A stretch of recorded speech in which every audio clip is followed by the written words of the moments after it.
The Get Down is brought to you by Digital Music Pool. Digital Music Pool is the ultimate record pool for professional DJs looking for the hottest tracks and exclusive hits updated daily in an easy-to-use platform.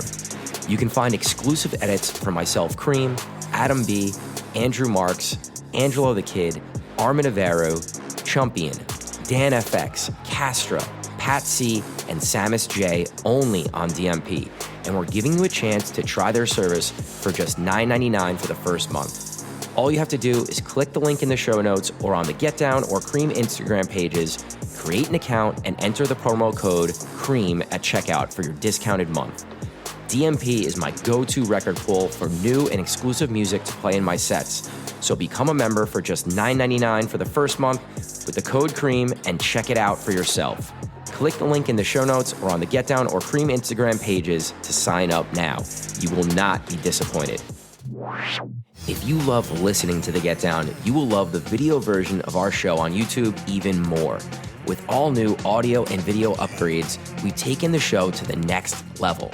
On YouTube, you get to see our facial expressions, hand gestures, and real passion we have for this industry and for helping you grow your DJ business. Click the link in the show notes or on the Get Down Instagram page to watch the podcast now or search Get Down DJs on YouTube. We would greatly appreciate if you subscribe to our channel, like, and comment any questions you might have that we could bring up on the show.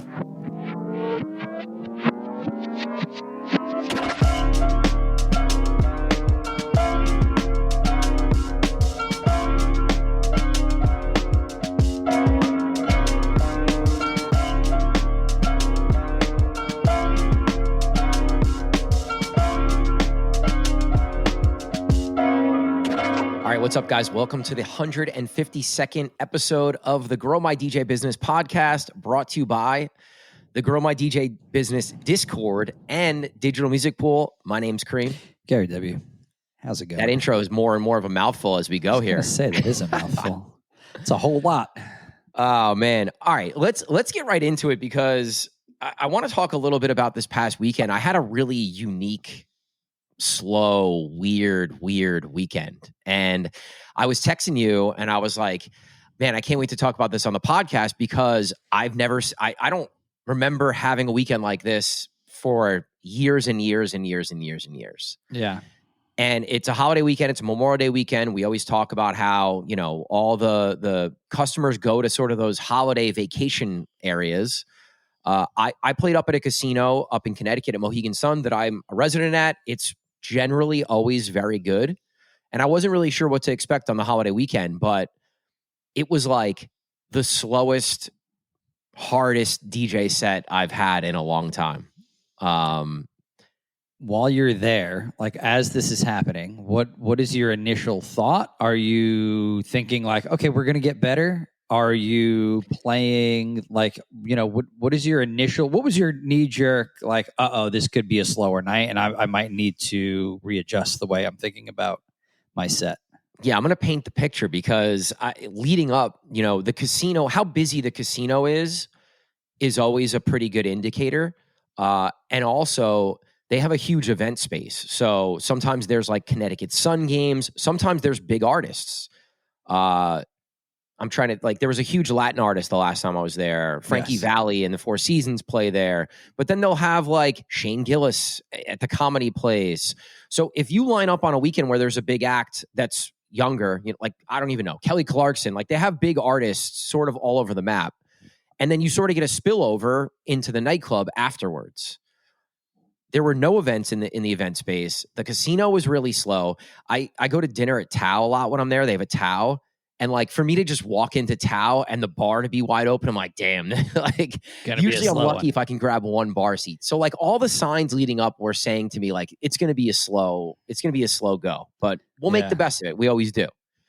So when I get in there, I walk into Avalon and the DJ who was there was like, yo, the DJ at the other place, this place Vista that's in the hotel, was a no-show. They have nobody there. So when you go on, I'm going to go play Vista. So me being me, I'm like, all right, well, let me go tell the manager I'm going to go on right now. It was like 10:15. The place opens at 10. Oh, wow.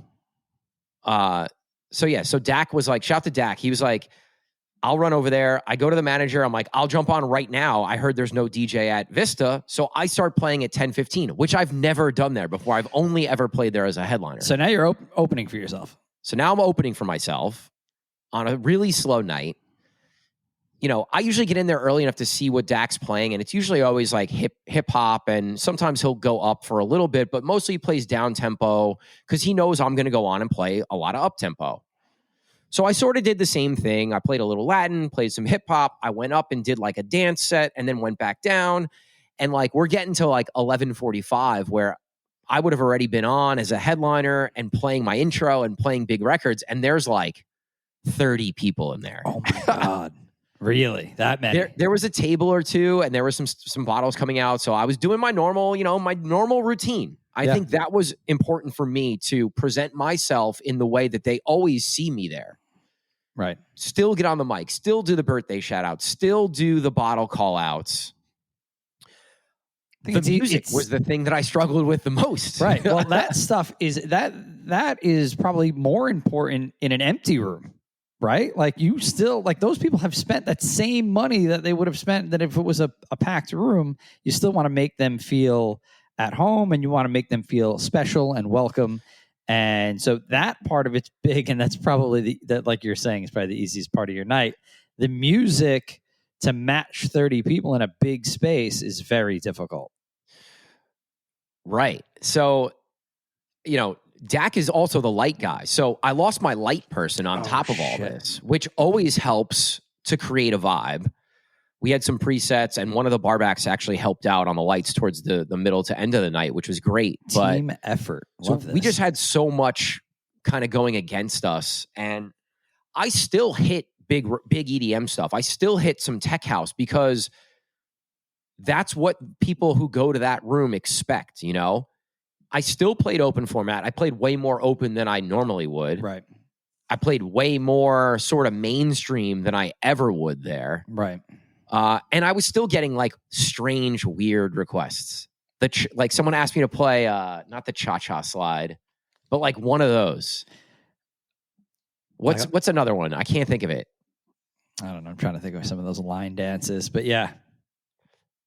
The one that's like the I'd say the best at all those. Whatever that one was, they asked me to play it. It's eluding me, but yes, I know what you're talking about. And I know that people are screaming right now. No, what do you can't remember this? Yeah, whatever. But yeah. I don't play that shit. I know, me and either. I literally told the girl that the same thing, like, I don't even think I have that song. Cupid Shuffle. Don't play it. The Cupid Shuffle. Was that the one that they asked for? I don't know. No, but you're in the right world. I have played like a tech version of that. That's pretty good. I considered singing the song right now, but I will not do that to you guys. Like your typical requester, like, I don't know the name of the song, but like it goes like this. Oh my gosh. Okay. I'm about to do that to us. But it was a challenge, man. And it was really hard. But like you said, it really was a team effort, and everybody stepped up in the building to just try to make the best of the night that we could.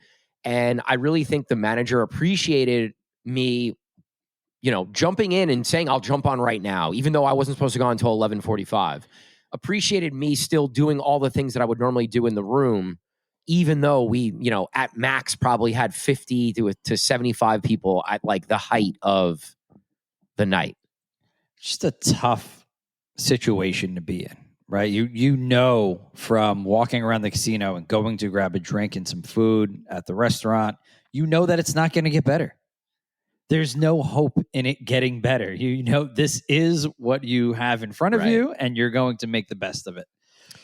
And, it's a huge testament to the other employees in the room that are moved around and decided, hey, I'm going to go help out and go do something with the lights, or I'm going to bounce over to this place and go play. And you going on early and having that collective effort, even from the bartenders who aren't making any money that night. Like that's a huge L for them. Yeah.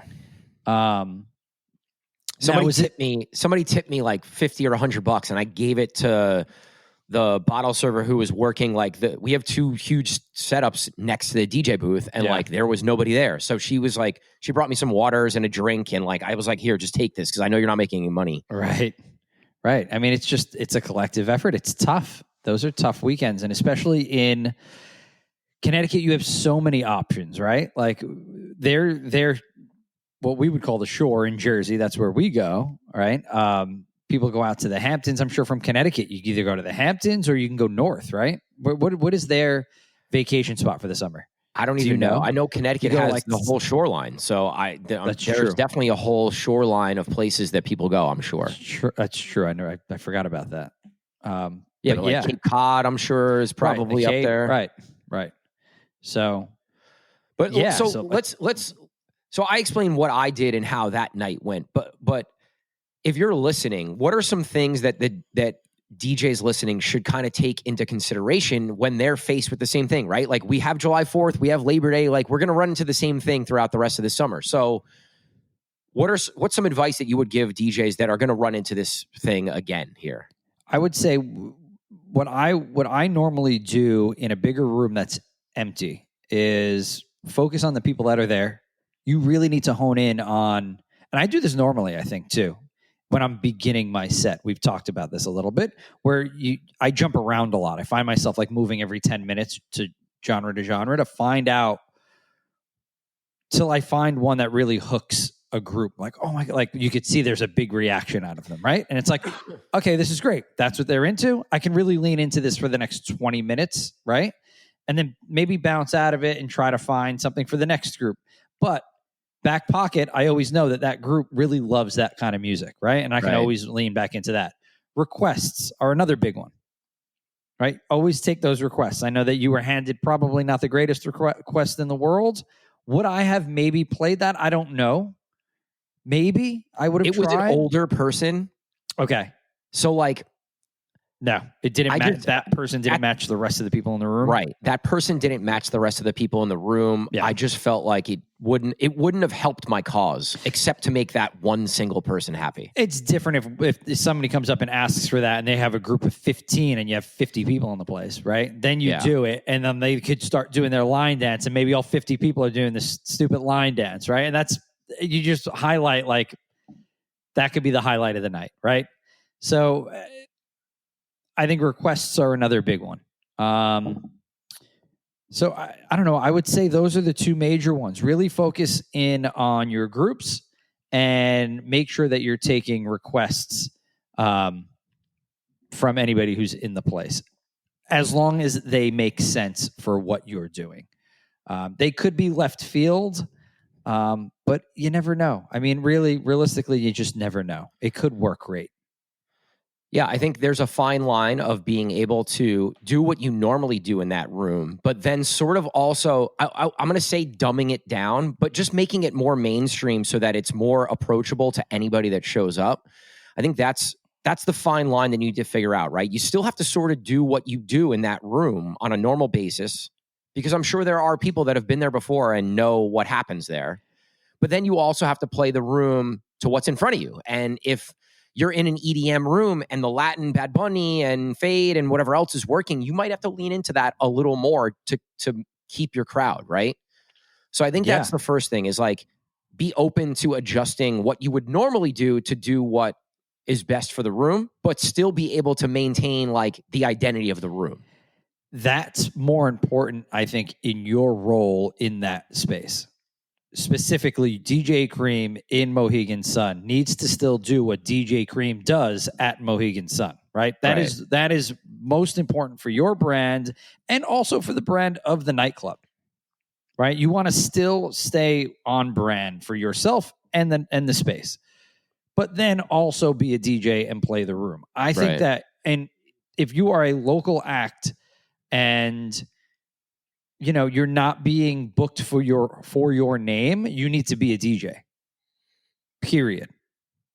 Now, if that space has an identity, such as, and I'm going to just name places in our market because of what they are, such as a DJ's in Belmar, the Jersey Shore, you still have to play the house music in the room for that stuff, right? But if that if that place was just so happened to be dead ass empty one day, you'd be trying to play what's going to keep people. Well, I think the same thing like I used to play slower times sometimes at DJs too. I used to do happy hour there, and sometimes happy hour was jam packed, and I was playing the big EDM records. And sometimes it was slower and it was filled with older people. And I was playing Whitney Houston dance remixes. You know what I mean? So like, no matter the gig and no matter the venue, you're still dealing with this sort of back and forth.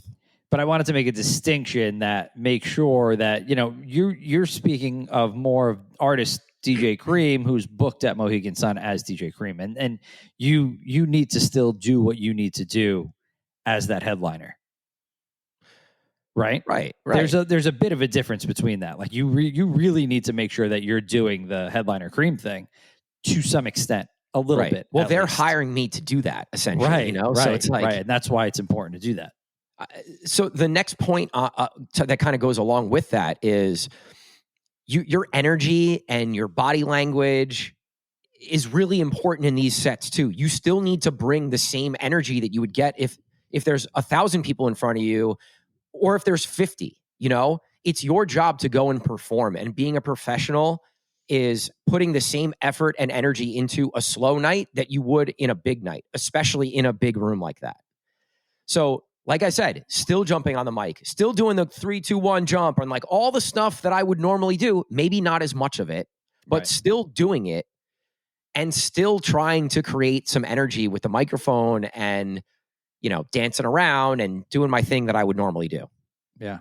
And this, I think that goes for the same thing in a bar, in a nightclub, any level of DJ that you're on, that your body language and how you're approaching a slower night, people are going to see that. And if you're approaching with high energy and the same energy as you would as a higher energy night or a busier night, the people who are booking you are going to appreciate you, and it's going to further solidify you with that venue and that ownership group. This is probably more important than ever. We just talked about all this stuff. When you play a slower set, just be engaged and be involved, and don't be on your phone. And our two most popular DJs right now are our very energetic behind the decks DJs, right? And they do that no matter how many people are in the room, both of them, right?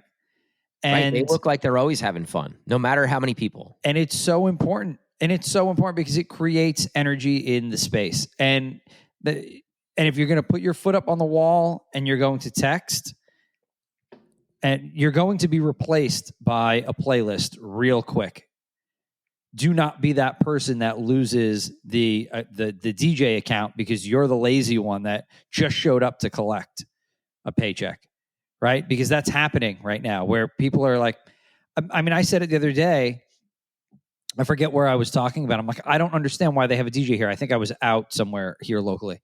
Like, there's no reason for them to have a DJ here. There are plenty of online radio stations and whatnot and I could build a Spotify playlist and have it mix into each other and make it and build it cleanly so that it just sounds like there is somebody curating something here. And that is able to happen now more than ever. And people are becoming more privy to that. Management and ownership's becoming more privy to that. And when you're looking to cut corners, if you're going to look lazy up there, well, I'm going to cut you first because you're replaceable by something that's completely free. So stay, right? So be engaged and if it's dead, like you could put a mix on, go walk around and talk to people, like engage with people, right? Be entertaining. Hey, it's just. Yeah, like it's super slow. What do you guys want to hear tonight? Exactly. I've done that before. Go walk around. Like, what do you guys want to hear? Like, there's 20 people here. Let's all acknowledge it. What do you guys want to hear? I'll play some of that for you because you're here, and maybe I can keep you here. Absolutely. I've definitely done that before. Yeah. or on a night where someone comes up to make a request, like, hey, like, I don't know if you take requests, like, bro, there's 20 people here. I'll play whatever you want. Like, as long as it's decent. You can keep coming back. As long as you have decent requests, keep coming back. And then that's how you establish fans too. Like that's a great way to have people come back and be a fan of DJ Kareem, right? And I'll follow you on Instagram and I'm download all your music. And he was such a nice guy. I'm going to go to all his events. These are just easy things to do to take advantage of a bad situation, right? Yeah. How could you turn this negative into a positive? The other takeaway is that aspect of being a team player. Like me jumping on super early because I knew we needed a DJ at the other venue. How much more money did they make at the other venue because there was a DJ that showed up than if there was no DJ until 12 o'clock or whatever time that he would have got over there on a regular night? It would have been 2 hours of not having a DJ in a space that normally does. Probably made them a lot more money. I was going to say they probably, in a normal space, like that space closes. Like they're just going to close. There's not going to be anybody in there. There's no DJ. There's no entertainment on a slower night. What's going to happen? Like nobody's coming in. Yeah. There's nothing to keep a crowd. So that space ended up having a really good night. Now it fits a lot less people. And it's more of like wedding music kind of thing. Like it's definitely more like you're playing like pretty mainstream, pretty like stuff people know. Like Pitbull and Black Eyed Peas and Bruno Mars all the pop. You're playing pop music in there. Yeah. So on a slow night, that's going to work better than Cream playing whatever tech house remix, you know? Yeah. In the big room that's empty when you walk in and there's 50 people and you're like, I'm gonna go somewhere else because there's nobody here at 12:30. If there's 100 people. Actually, if there's 50 people, same amount of people in that other space, it looks more crowded because it's a smaller space. Right. So everybody's going to be drawn to that space naturally anyway. So just being a team player and being willing to put your ego aside and just be a human and be a DJ and help the cause.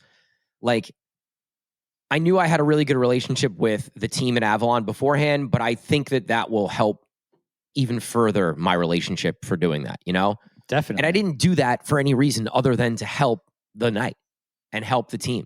Yeah, well, I mean, what are you going to do? Sit there in an empty room? Right, like I'm here. I'm ready to go. Like, let's go.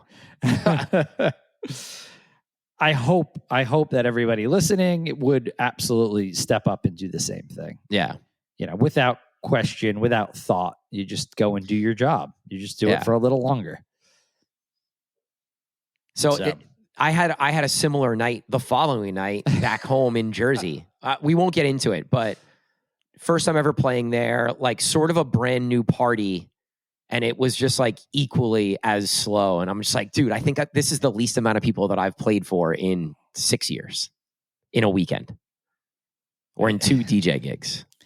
It's just natural that, you know, the weather up there has been the most amazing for a long period of time. And everybody's just really, really, really excited about the summer and getting things started. So yeah, all good. That's going to be a good party once it gets going. So I'm excited to be part of it over at Pier 115 in Edgewater in Jersey. So, you know, something positive you can take no matter what. And something positive for me for that one was just furthering a relationship, playing a new room, you know, meeting some new people, and hopefully bigger parties down the line. We say this year after year, but this is the time, guys. This is the time that you can further relationships that you're looking to build into the fall. As everybody shoots out to those vacation summer areas. We've said this time and again, and it's a broken record, but it's just a reminder now that the time of year is here, that any place that you're interested in getting into, that maybe those big names have now gone out to those vacation spots, well, go step into those places, frequent those places, get to know the people who make the decisions in those places, and try to further some relationships while the big headliners are out of town, right? Yeah. So, and actually got to hear a DJ that's been kind of popping around some of our events, and he played great. So nice. That was a positive too, you know, maybe somebody that we could work with in the future. Yeah. It was good to hear him play. Awesome. All right. So let's move on to our next topic. This is a request from a listener. Shout to Torso, one of our DJs. If you guys have questions or want us to talk about a specific topic, you know, shoot us a DM, shoot us a text, an email, whatever it is. And, you know, if it fits into what we're doing here, we're happy to talk about it. So Torso wanted us to talk a little bit about mic work and kind of how you can use the mic as a weapon and how it can improve your performance. And then also on top of that, how if you're not very good at using the mic, how do you get better? Because unless you're doing it, it's really hard to get better. So I guess let's start at the top. Just, I don't know, how can DJs use the mic in a positive way throughout their sets? Well, I think we should really start from the very beginning. Like, okay, if you don't use the mic great, and why aren't you using the mic great, right? Like, if you're inexperienced with the mic, well, how can I get better? First of all, I think you really need to find, like, what is your mic voice and what is your style, right? Because everybody has a little bit of styles. Some people, especially from New York, you have like more of a hip hop style. Right, slang. You go from the Camillos of the world to the Gary W's of the world. Right. Well, right. You have that as well. But like, I think like finding your voice, like knowing like my mic voice isn't how I normally speak, let's say, right? Like literally the voice that I'm using while I'm speaking might be a little different, right? Because it has to sound good within the room and within the space and with what I'm playing, right? You got to put your radio voice on, or your announcer voice. Some people have the announcer voice. Some people have the wedding DJ voice. Some people, but you have to find what's most natural for you, what sounds good for you, what you're comfortable with. I think that's first and foremost. Some people are like a little too screechy. You got to kind of figure out what's working, what works for you. I think that's first and foremost, and getting comfortable with that, with using that, and then getting comfortable with just certain phrases that you might use that don't sound too cheesy, that work with your brand and what you're doing. I think that's the very first thing to think about from a novice perspective.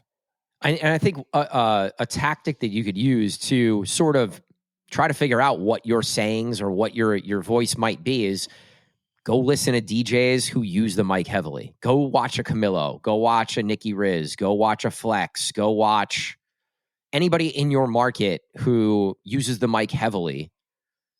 Go watch. Take one thing from that person. Two sayings from that person. I think especially when you're starting out, you don't really need to have a million phrases in your bag, right? Have one or two. Have one or two that you can learn really well and feel comfortable using. And then once you're good on those one or two, add a third one and then start using that one and get to know that one, master that one. And now you have 3 phrases in your bag. Once you have 3 phrases, find another one, add that 4th one, try something new. And I think that's the only way to get better on the mic is to use the mic and practice. And the only way to really practice, unless you're in your shower or in front of your mirror with a fake microphone, is while you're DJing. Yeah. You know what? It's hard, guys. I was terrible on the mic. My friends all made fun of me. You just got to do it. What I find most difficult about, especially people that don't use the mic often, is finding your levels of, because oftentimes I hear DJs and they're way too loud and they're screaming and it's distorting the music and it's terrible. And that's probably like 70% of the DJs that I ever see using the mic. And this even goes to like EDC. Go watch a bunch of EDC sets and like those guys are just screaming. It sounds god awful. Yeah. Right? Like you need to, I think you're planning on using the mic that night. You need to level out your microphone preset. You don't want to be doing this during the set, right? Have an idea of where your volume levels are at on your mic. And if you're redlining your mic, it's going to sound awful. And that happens way too often. So balance that stuff out early. And if you're at a place where you're doing sound check, definitely do it where you're turning your levels all the way up and you can balance your mic out there. I think that's overlooked. That's never talked about. And it's more often than not like ear bleeding decibels, and it ruins anything that you're saying. Yeah, if you're an opener or you're starting the night, you can test it beforehand, right? And just like the volume of the music, as there's more people in the room, you're probably going to have to turn the mic up slightly throughout the night.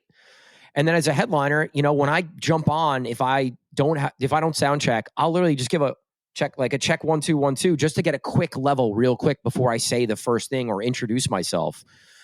So you could do it no matter at what point of the night you're DJing, and it is super important because like Gary said, if you're blowing people's ears out, it's not going to work. And if they can't hear you, what's the point? So you have to be in that sweet spot.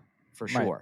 That's like instead of building energy, you're taking energy away. You're doing the opposite of what the microphone should be doing. Right. Like your first impression, if you're jumping on as a headliner and you're cracking the mic, is probably not the best first impression for people that don't know who you are. Right. Exactly. That's funny.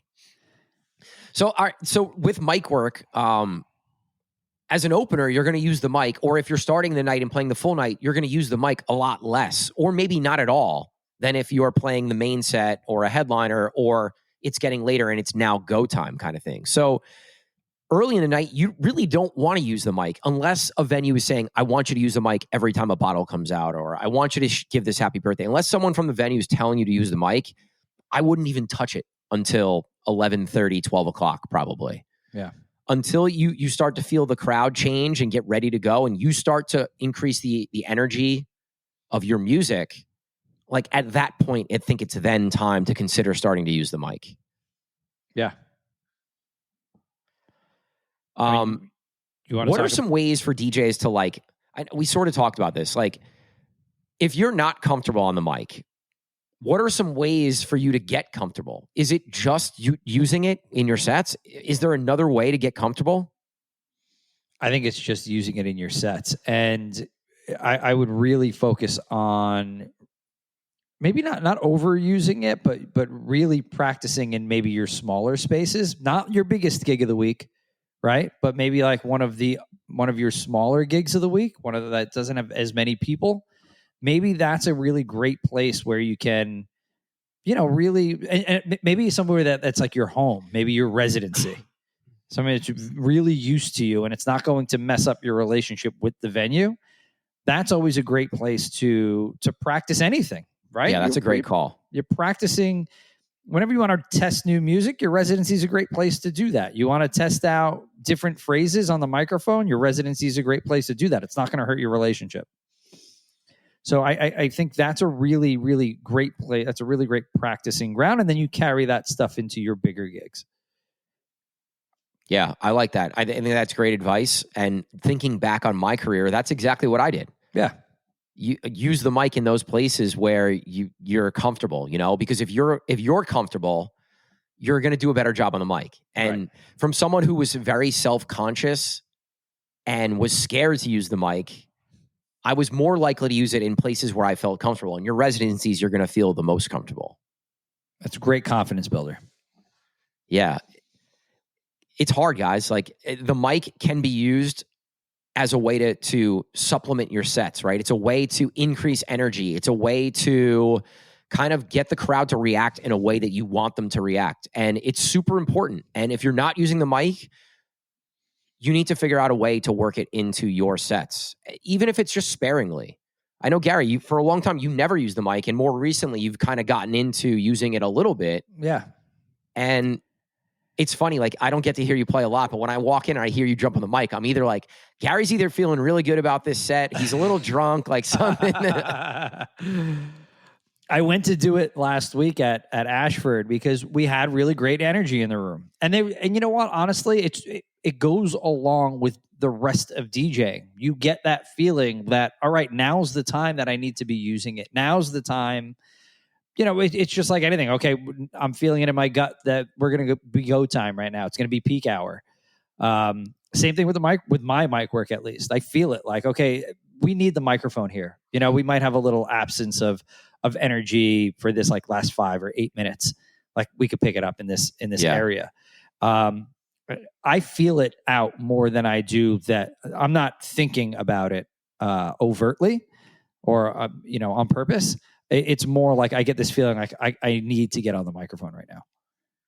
That's kind of how I use it. I still use it sparingly. I still like to get people moving by my music and keep people moving by my music where I don't leave areas. I don't leave dead spots where mic use is needed. Right. That's how I DJ. It's just it's my style. But right, and everyone find your style of how the mic can fit into your DJ sets. I think that's the best advice, right? Yeah. But like when you're playing a 5-hour set, there's going to be a lull somewhere. So guess what?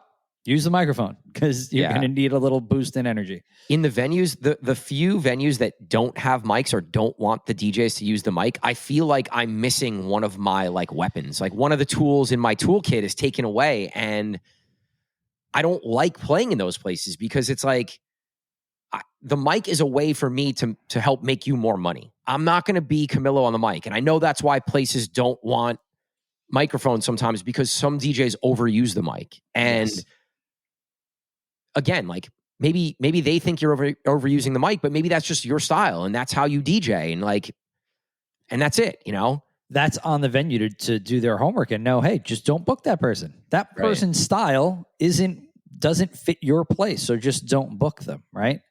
Yeah. But that is it's like we keep saying now, like it is a stylistic thing, and it's not your problem if the place doesn't like mic work. Like that's part of what you do as a DJ. Yeah. This conversation, it's like the same conversation can be had for DJ drops. Wow. Like the same conversation we just had about microphone use, it goes for your DJ drops too if you have them and if you use them. Yeah. I heard an opener like overly using DJ drops the other day, and I'm like, do I tell this kid to like not?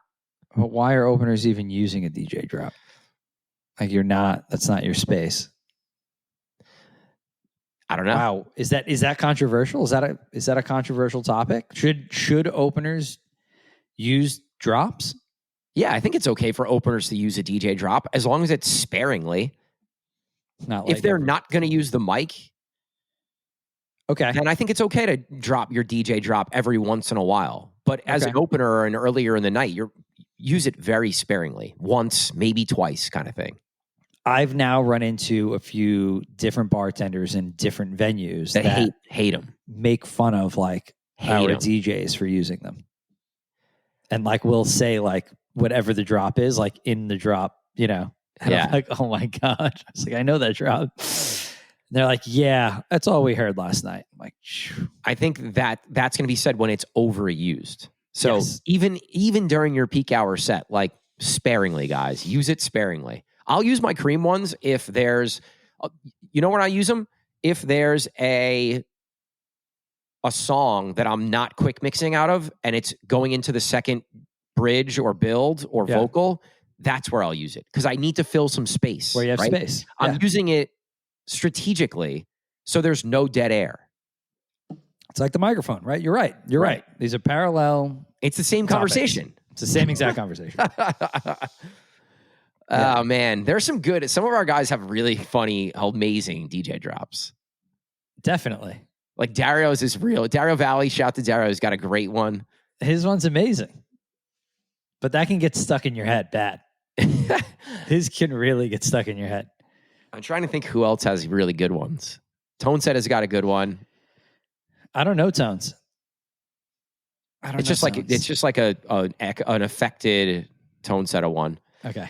Timo uses the City Boy one. Oh man.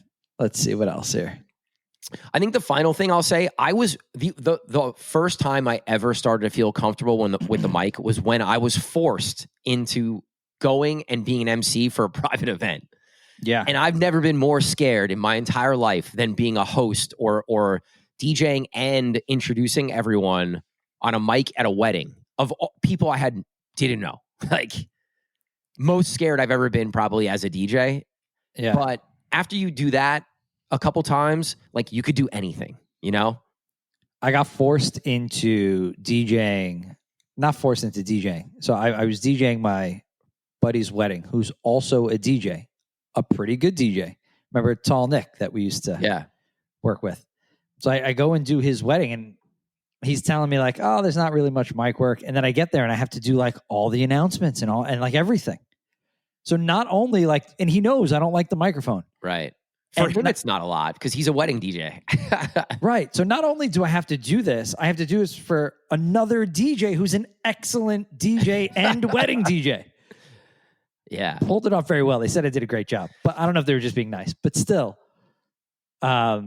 but still, you got to give. Sometimes Yeah. you just have to get thrown into it. I think your inner voice is telling you you're not doing a great job when you're probably doing a pretty good job. Right. Nobody feels that fear or nervousness that you might have, except for you, really.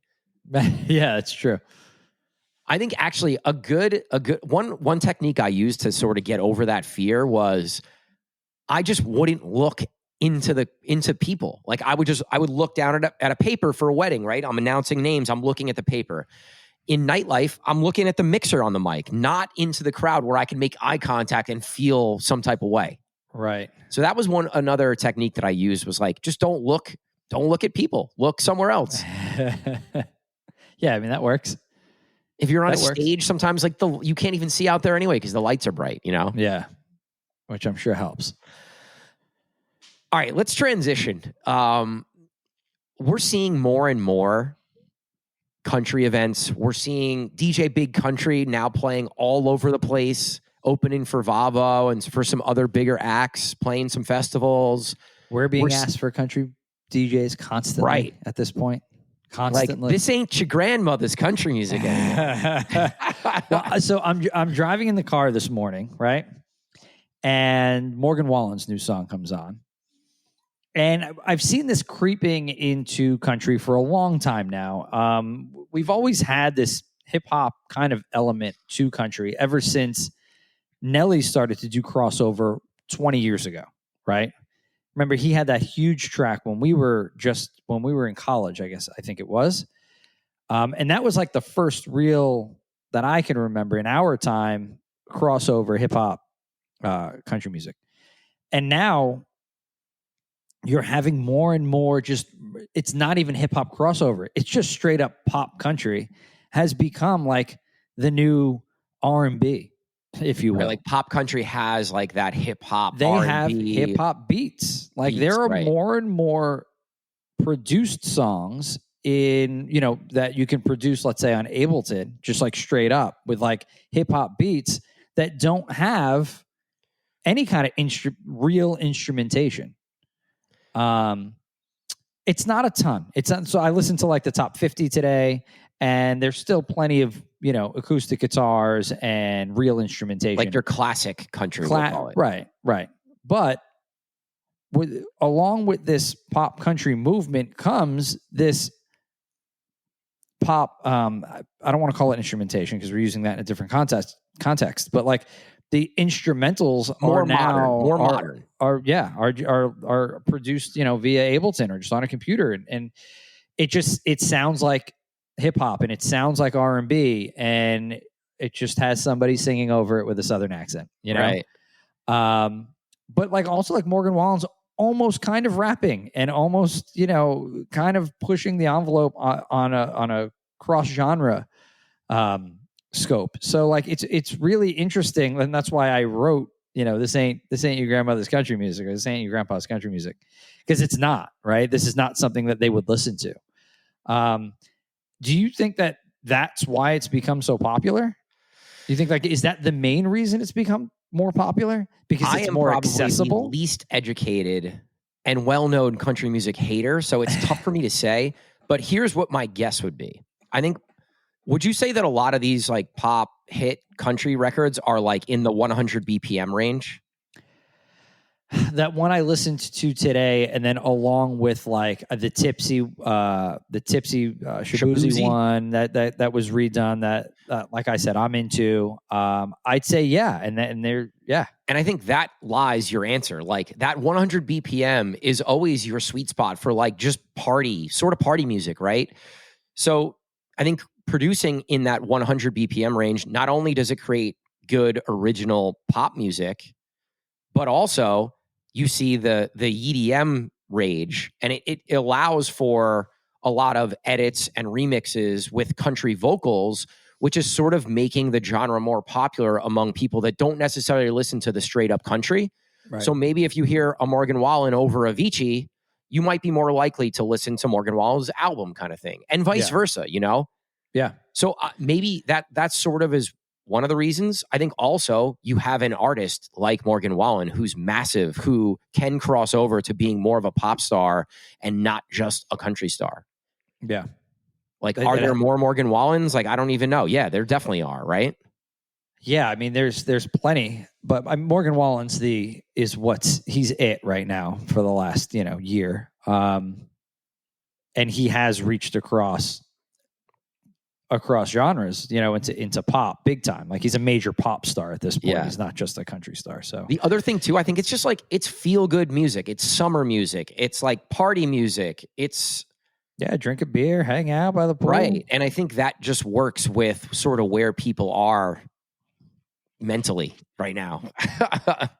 I have to. I mean, I put country on when I go to the beach down here. I put country on when I go out to the pool. But that's it's what my friends listen to down here as well, and that's kind of.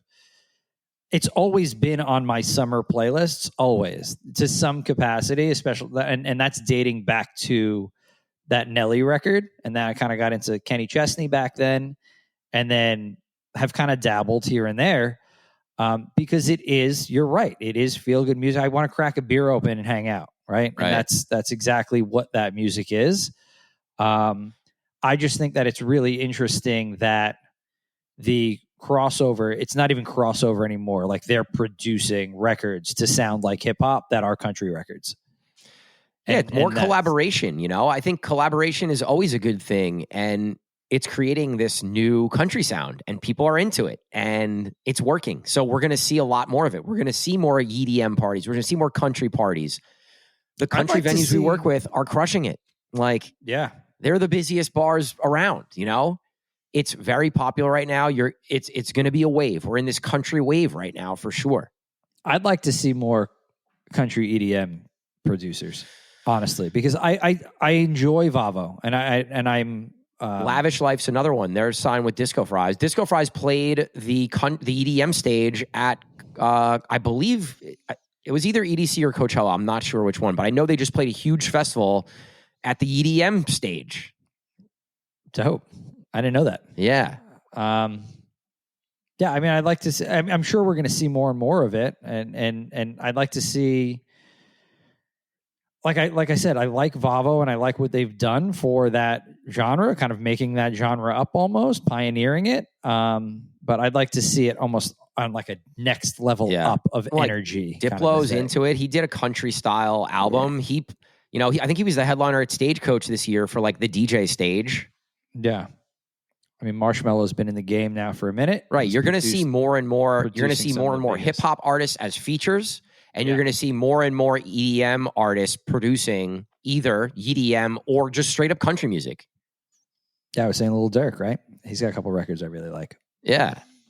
So, listen, it's not my cup of tea, right? It never will be, but I think it's good. I think it's cool. It's something new. It's something different. It gets people excited. It's a new parties and new venues, and it's just something different. So in that aspect, I like it. Are you going to catch me playing any country music? No. But that's because I'm old and stubborn, and it's just part of who I am at this point. But it should be on everybody's radar. It should be in everybody's arsenal, because somebody's going to Will I have a Morgan Wallen EDM remix or two? Yeah, I will if I really need it. All the Avicii ones are my favorite. They're good. Morgan Wallen Avicii crossovers are my favorite remixes. I think the Morgan Wallen stuff was the only stuff that I've even considered playing in my sets. Because it's so pop. Right, because I had to, because so many people are requesting it or wanted it. What was the last huge song? I don't remember the name. Last Night, that song. That was the number one record in the country. You have to have a remix of that and be ready to play it at any point. It was like for months you had to do that. Yeah. I only remember it because it's just so catchy, and it's so like that first line is just so Southern and so country to me that I just like make fun of it all the time. And the Post Malone track that's number one right now, like that's another big one. Yeah, and there's a Miley bunch of Cyrus. Like you've had great crossover over the years, but I just think it's more prevalent right now. Yeah, for sure. All right, let's wrap. I got to run to a meeting, so I would like to invite everybody to join the Grow My DJ Business Discord if you have not already. Gary and I are really growing this community. We are, trying to put Cream exclusive edits, get down edits. I'll put my stuff in there before I send it out to DMP. Gary's doing curated playlists where he's putting Dropbox folders together of all different genres. You name the genre, Gary's creating it. We're putting open gigs if you're a tri-state New York City local.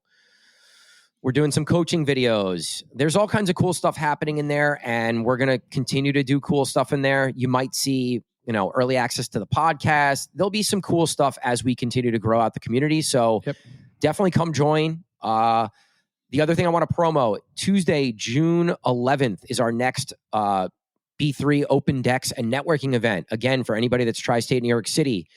Hoboken Wicked Wolf starting at 7 o'clock. There's an Eventbrite if you want to RSVP to either potentially be on the open decks or to just come hang out. It's free. We've met a ton of really cool people, a ton of DJs over the last year. We've been doing this. So we've even started working with some of them. So gonna continue doing these and excited to meet some more people. So we invite you to come hang out, meet some DJs. All right, guys. Thanks for listening to this episode. Talk to you guys soon. All right, guys. Peace. Peace. Thanks for listening to the Get Down podcast. If you enjoy our show and find the topics entertaining or helpful in any way, we would greatly appreciate if you could subscribe, rate, and review our podcast wherever you listen to it.